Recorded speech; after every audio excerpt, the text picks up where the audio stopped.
শত বছরের ঐতিহ্য বহন করে আসছে পলাশবাড়ী কেন্দ্রীয় ঈদগাহ ময়দান। প্রজন্মের পর প্রজন্ম ধরে এই মাঠেই অনুষ্ঠিত হয়ে আসছে ঈদের জামাত। ধর্মীয় অনুভূতি আর সাংস্কৃতিক মিলনস্থল হিসেবে এটি আজও একইভাবে গৌরব ধরে রেখেছে। পুরাতন এই ঈদগাহ ময়দান শুধু একটি স্থানই নয়, এটি আমাদের সাংস্কৃতিক ও ইতিহাসের অংশ।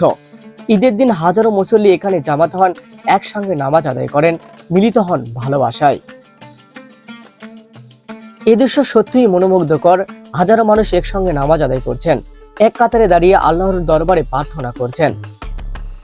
নামাজ শেষে শুরু হলো শুভেচ্ছা বিনিময়, একে অপরকে জড়িয়ে ধরছে, শুভেচ্ছা জানাচ্ছে, ভুলে যাচ্ছেন সকল গ্লানি। ঈদ মানেই মিলন, ঈদ মানেই ভালোবাসা। এই ঐতিহাসিক ঈদগাহ ময়দান বগুড়া সদরের গোকুল ইউনিয়নে অবস্থিত। সবাইকে ঈদ মোবারক। আপনাদের ঈদ হোক আনন্দময়। দেখা হবে পরবর্তী ব্লকে।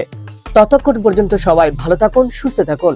আর হ্যাঁ, ভিডিওটি ভালো লাগলে লাইক, কমেন্ট ও সাবস্ক্রাইব করতে ভুলবেন না।